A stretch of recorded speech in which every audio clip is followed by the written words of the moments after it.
India ਕਿਸ ਤਰ੍ਹਾਂ Canada ਦੇ ਵਿੱਚ ਇੰਟਰਫੀਅਰ ਕਰ ਰਿਹਾ ਇੰਡੀਆ ਦੀ ਸਰਕਾਰ। ਜੀ ਜੀ ਬਿਲਕੁਲ। ਉੱਥੋਂ ਦੇ ਜਿਹੜੀ ਟਰੂਡੋ ਸਰਕਾਰ ਦੀ ਜਿਹੜੀ ਨੈਸ਼ਨਲ ਸਿਕਿਉਰਿਟੀ ਐਡਵਾਈਜ਼ਰ ਆ, ਉਹਨਾਂ ਨੇ ਇੱਕ ਕਾਨਫਰੰਸ ਰੀਸੈਂਟਲੀ ਕੀਤੀ ਸੀ। ਉਹਨਾਂ ਨੇ ਕੁਝ ਮੁਲਕਾਂ ਦਾ ਨਾਮ ਲਿਆ, ਜਿਹਦੇ ਵਿੱਚ usual suspect Russia, Iran, China ਵੀ ਇਹਨਾਂ ਦੀ ਮੁਲਕ ਦੇ ਵਿੱਚ ਫੋਰਨ ਇੰਟਰਫੇਰੈਂਸ ਕਰਨ ਦੀ ਕੋਸ਼ਿਸ਼ ਕਰਦੇ ਆ। ਪਰ ਚੌਥੇ ਨਾਂ ਨੇ ਸਭ ਨੂੰ ਹੈਰਾਨ ਵੀ ਜਿਹੜਾ ਉਹ ਕਰ ਦਿੱਤਾ, ਉਹਨਾਂ ਨੇ ਇੰਡੀਆ ਦਾ ਨਾਮ ਵੀ ਇਸ ਦੇ ਵਿੱਚ ਲਿਆ। ਜਿਹੜੀ ਜੋਡੀ ਥੋਮਸ ਨੇ, ਉਹਨਾਂ ਨੇ ਕਾਨਫਰੰਸ ਜਿਹੜੀ ਕੀਤੀ ਸੀਗੀ ਕੈਨੇਡੀਅਨ ਗਲੋਬਲ ਅਫੇਅਰ ਇੰਸਟੀਚਿਊਟ ਦੇ ਵਿੱਚ, ਉੱਥੇ ਇਹ ਰਿਮਾਰਕਸ ਦਿੱਤੇ ਆ। ਹਾਲ ਦੀ ਘੜੀ ਇੰਡੀਆ ਦੀ ਜਿਹੜੀ ਹਾਈ ਕਮਿਸ਼ਨ ਆ ਓਟਾਵਾ ਦੇ ਵਿੱਚ, ਰਾਜਧਾਨੀ ਹੈ ਜਿਹੜੀ ਕੈਨੇਡਾ ਦੀ, ਉਹਨਾਂ ਨੇ ਅਜੇ ਤੱਕ ਕੋਈ ਕਮੈਂਟ ਇਸ ਦੇ ਉੱਤੇ ਨਹੀਂ ਕੀਤਾ। ਇਹ ਵੀ ਜ਼ਿਕਰਯੋਗ ਗੱਲ ਆ ਵੀ ਕੁਝ ਮਹੀਨੇ ਪਹਿਲਾਂ ਹੀ ਜਿਹੜੀ ਲਿਬਰਲਸ ਦੀ ਟਰੂਡੋ ਦੀ ਸਰਕਾਰ ਆ, ਉਹਨਾਂ ਨੇ ਇੰਡੀਆ ਨੂੰ ਹਾਈਲਾਈਟ ਇਸ ਚੀਜ਼ ਦੇ ਵਿੱਚ ਕੀਤਾ ਵੀ ਜਿਹੜੀ ਇੰਡੋ ਪੈਸੀਫਿਕ ਸਟ੍ਰੈਟਜੀ ਦੇ ਵਿੱਚ ਇੰਡੀਆ ਦੇ ਨਾਲ ਕਹਿੰਦੇ ਵੀ ਅਸੀਂ ਆਰਥਿਕ ਤੌਰ ਦੇ ਉੱਤੇ ਤੇ ਜਿਹੜੀਆਂ ਸਾਇੰਟਿਫਿਕ ਵਿਗਿਆਨਿਕ ਜਿਹੜੀਆਂ ਕੜੀਆਂ ਆ ਉਹਨਾਂ ਨੂੰ ਹੋਰ ਮਜ਼ਬੂਤ ਕਰਨਾ ਚਾਹੁੰਦੇ ਹੈਗੇ ਆ। ਇੰਡੀਆ ਖੁਦ ਇਹ ਦੋਸ਼ ਲਾਉਂਦਾ ਆ ਵੀ ਬਾਹਰ ਬੈਠੇ ਜਿਹੜੇ ਖਾਸ ਕਰਕੇ ਉਹ ਸਿੱਖਾਂ ਦੇ ਉੱਤੇ ਨਿਸ਼ਾਨਾ ਹਮੇਸ਼ਾ ਲਾਉਂਦੇ ਰਹਿੰਦੇ ਆ ਵੀ ਉਹ ਉੱਥੋਂ ਦੇ ਡੋਮੈਸਟਿਕ ਅਫੇਅਰ ਦੇ ਵਿੱਚ ਇੰਟਰਫੇਅਰ ਕਰਦੇ ਆ।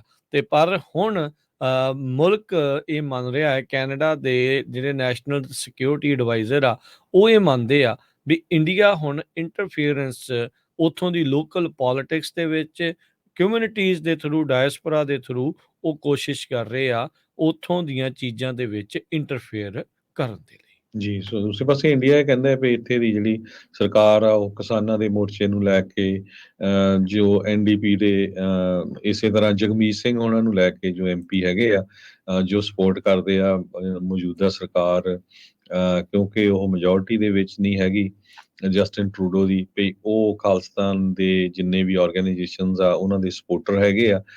ਸੋ ਇੰਡੀਆ ਦੀ ਸਰਕਾਰ ਜਿਹੜੀ ਆ ਉਹ ਕੋਈ ਵੀ ਉੱਥੇ ਜਿਹੜਾ ਕੋਈ ਵੀ ਵਿਰੋਧ ਕਰਦਾ ਭਾਰਤ ਦੇ ਵਿੱਚ ਉਹਨਾਂ ਨੂੰ ਖਾਲਿਸਤਾਨ ਨਾਲ ਜੋੜ ਦਿੰਦੀ ਆ। ਹੱਦ ਤਾਂ ਉੱਥੋਂ ਹੋ ਗਈ ਜਿੱਥੇ ਪਹਿਲਵਾਨਾਂ ਦੇ ਜਿਹੜਾ ਪ੍ਰੋਟੈਸਟ ਚੱਲ ਰਿਹਾ ਉਹਦੇ ਵਿੱਚ ਵੀ ਉਹਨਾਂ ਨੇ ਇਹ ਕਹਿਤਾ ਵੀ ਕੈਨੇਡਾ ਵਾਲੇ ਤੇ ਖਾਲਿਸਤਾਨੀ ਇਹਨਾਂ ਨੂੰ ਸਪੋਰਟ ਕਰਦੇ। ਤੁਸੀਂ ਹੁਣ ਇੱਥੋਂ ਹੀ ਅੰਦਾਜ਼ਾ ਲਾ ਸਕਦੇ ਆ। ਤੇ ਸਭ ਤੋਂ ਅਨਫੋਰਚੂਨੇਟ ਪਾਰਟ ਇਹ ਹੈਗਾ ਵੀ ਉੱਥੇ ਦਾ ਬਹੁਤ ਸਾਰਾ ਪੰਜਾਬੀ ਮੀਡੀਆ ਵੀ ਕੈਨੇਡਾ ਦਾ ਜਿਹੜਾ ਆ ਉਹ ਐਂਟੀ ਸਿੱਖ ਆ। ਐਂਟੀ ਖਾਲਿਸਤਾਨ ਹੋਣਾ ਤਾਂ ਚਲੋ ਮੰਨਦੇ ਆ ਵੀ ਚਲੋ ਵਿਰੋਧੀ ਤਾਂ ਵਿਰੋਧੀ ਆ, ਐਂਟੀ ਸਿੱਖ ਵੀ ਤੁਸੀਂ ਦੇਖ ਸਕਦੇ ਆ ਅੱਜ ਦੀ ਡੇਟ 'ਚ ਵੀ, ਅੱਜ ਵੀ ਪਿਛਲੇ ਦਿਨਾਂ 'ਚ ਵੀ ਉਹਨਾਂ ਦੇ ਟਾਕ ਸ਼ੋਜ਼, ਰੇਡੀਓਜ਼ ਤੇ ਟੀਵੀ ਤੇ ਪ੍ਰੋਗਰਾਮ ਸੁਣੇ ਹੋਣੇ ਆ ਵੀ ਕਿਸ ਤਰ੍ਹਾਂ ਦੇ ਜਿਹੜੇ ਪ੍ਰੋਗਰਾਮ ਆ ਉਹਨਾਂ ਦੇ ਚੱਲਦੇ ਹੈਗੇ ਆ। ਸੋ ਸਾਰਾ ਇਹ ਬਿਲਕੁਲ ਸ਼ਰੇਆਮ ਉੱਥੇ ਦੀ ਸਰਕਾਰ ਦੇ ਵਿੱਚ ਜੋ ਉਹਨਾਂ ਦੇ ਪਿੱਠੂ ਆ ਇੰਡੀਆ ਦੇ, ਉਹ ਇੰਟਰਫੀਅਰ ਕਰਦੇ ਆ। ਸੋ ਇਹ ਇੱਕ ਬਹੁਤ ਵੱਡੀ ਨਿਊਜ਼ ਆਈ ਆ ਜੋ ਉੱਥੇ ਦੇ ਜੋ ਸਿਕਿਉਰਿਟੀ ਦੀ ਚੀਫ ਹੈਗੀ ਆ, ਨੈਸ਼ਨਲ ਸਿਕਿਉਰਿਟੀ ਦੀ ਐਡਵਾਈਜ਼ਰ ਆ, ਉਸਨੇ ਕਿਹਾ ਵੀ ਇੰਡੀਆ, ਈਰਾਨ, ਰਸ਼ੀਆ ਇਹ ਸ਼ਰੇਆਮ ਉੱਥੇ ਇੰਟਰਫੀਅਰ ਕਰ ਰਹੇ ਹੈਗੇ ਆ। ਜੀ ਬਿਲਕੁਲ। ਯਾਦ ਹੋਣਾ ਟਰੂਡੋ ਜਦੋਂ ਗਿਆ ਸੀਗਾ ਇੰਡੀਆ ਦੇ ਵਿੱਚ ਤੇ ਚੰਗਾ ਜਲੂਸ ਕੱਢਿਆ ਗਿਆ ਸੀ ਉਹਦਾ, ਜੀ ਕਿਸ ਤਰੀਕੇ ਦੇ ਨਾਲ ਸੀਗਾ।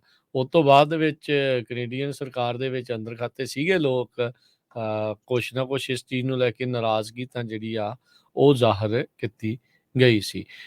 2018 ਦੀ ਇੱਕ ਰਿਪੋਰਟ ਆ ਜਿਹੜੀ ਕੈਨੇਡੀਅਨ ਪ੍ਰੈਸ ਨੂੰ ਮਿਲੀ ਸੀ, ਉਹਦੇ ਵਿੱਚ ਰਿਪੋਰਟ 'ਚ ਇਹ ਕਿਹਾ ਗਿਆ ਸੀਗਾ ਵੀ ਇੰਡੋ ਕੈਨੇਡੀਅਨਸ ਤੇ ਜਿਹੜੇ ਚਾਈਨੀਜ਼ ਕੈਨੇਡੀਅਨਸ ਆ, ਇਹ ਕਹਿੰਦੇ ਵੀ ਦੋ ਐਸੇ ਡਾਇਸਪੋਰਾ ਗਰੁੱਪਸ ਆ, ਇਹਨਾਂ ਦੀਆਂ ਜਿਹੜੀਆਂ ਕਮਿਊਨਿਟੀਜ਼ ਆ ਇਹਨਾਂ ਨੂੰ ਇਨਫਲੂਐਂਸ ਕਰਨ ਦੀ ਕੋਸ਼ਿਸ਼ ਕੀਤੀ ਜਾ ਰਹੀ ਆ, ਖੁੱਲੇ ਖਾਤੇ ਵੀ ਤੇ ਅੰਦਰ ਖਾਤੇ ਵੀ।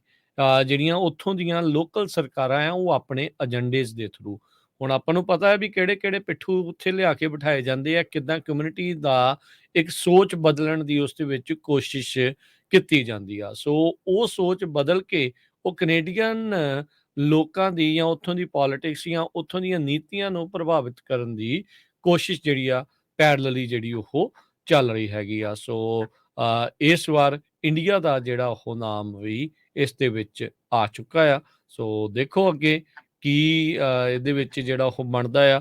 ਐਨਡੀਪੀ ਨੇ ਤਾਂ ਬਾਰ-ਬਾਰ ਇੰਡੀਆ ਨੂੰ ਇਹੀ ਸਾਈਟ ਕੀਤਾ ਹੈ, ਜਗਮੀਤ ਸਿੰਘ ਵਾਲੀ ਜਿਹੜੀ ਪਾਰਟੀ ਆ, ਵੀ ਇਹ ਫੋਰਨ ਇੰਟਰਫੀਅਰੈਂਸ ਦਾ ਸੋਰਸ ਹੈਗੀ ਆ।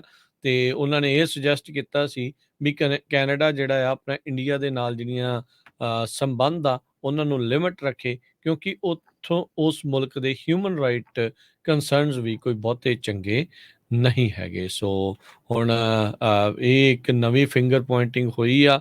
ਉਹ ਦੂਜੇ ਪਾਸੇ ਕੈਨੇਡਾ ਵਾਲੇ ਇੰਡੋ ਪੈਸੀਫਿਕ ਤੌਰ ਦੇ ਉੱਤੇ ਭਾਰਤ ਦੇ ਨਾਲ ਸੰਬੰਧ ਗੂੜੇ ਕਰਨ ਦੀ ਕੋਸ਼ਿਸ਼ ਕਰ ਰਹੇ ਆ। ਦੂਜੇ ਪਾਸੇ ਇਹ ਇੰਟਰਫੇਰੈਂਸ ਕਰ ਰਹੇ ਆ। ਸ਼ਰੇਆਮ ਵੀ ਜਿਹੜੀ ਹੁਣ ਤਾਂ ਉਹ ਚੱਲ ਰਹੀ ਆ। ਸੋ ਦੇਖੋ ਅੱਗੇ ਕੀ ਹੁੰਦਾ। ਕੈਨੇਡੀਅਨਸ ਨੂੰ ਵੀ ਬੜਾ ਸਤਰਕ ਰਹਿਣਾ ਚਾਹੀਦਾ। ਜੇ ਕੈਨੇਡਾ ਦੇ ਵਿੱਚ ਹੋ ਰਹੀ ਆ ਤੇ ਭਾਈ ਇਹਦਾ ਮਤਲਬ ਇਹ ਨਹੀਂ ਆ ਵੀ ਉਹ ਬਾਰਡਰੋਂ ਪਾਰ ਨਹੀਂ ਆ ਸਕਦੀ।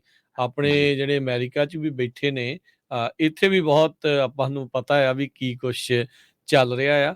ਅੱਖਾਂ ਖੋਲ ਕੇ, ਕੰਨ ਖੋਲ ਕੇ ਜਿਹੜਾ ਆ ਉਹ ਵਿਚਰੋ, ਤਾਂ ਜੋ ਤੁਸੀਂ ਵੀ ਅਜਿਹੇ ਲੋਕਾਂ ਨੂੰ ਪਛਾਣ ਸਕੋ ਕਿੱਦਾਂ ਆ। ਉਹ ਹੁਣ ਜਿਹੜਾ ਕਾਤਲ ਗਾਂਧੀ ਪਰਿਵਾਰ ਦਾ ਆਇਆ ਆ, ਉਸ ਪਰਿਵਾਰ ਚੋਂ ਆਇਆ। ਉੱਥੇ ਦੇਖੋ ਵੀ ਕਿਹੜੇ-ਕਿਹੜੇ ਮੋਹਰੀਆਂ ਕਤਾਰਾਂ 'ਚ ਜਾਂ ਪਿੱਛੇ ਕਤਾਰਾਂ 'ਚ ਬੈਠੇ ਸੀ, ਕਿਹੜੇ ਗੁਲਦਸਤੇ ਲੈ ਕੇ ਜਿਹੜੇ ਉਹ ਜਾ ਰਹੇ ਸੀ।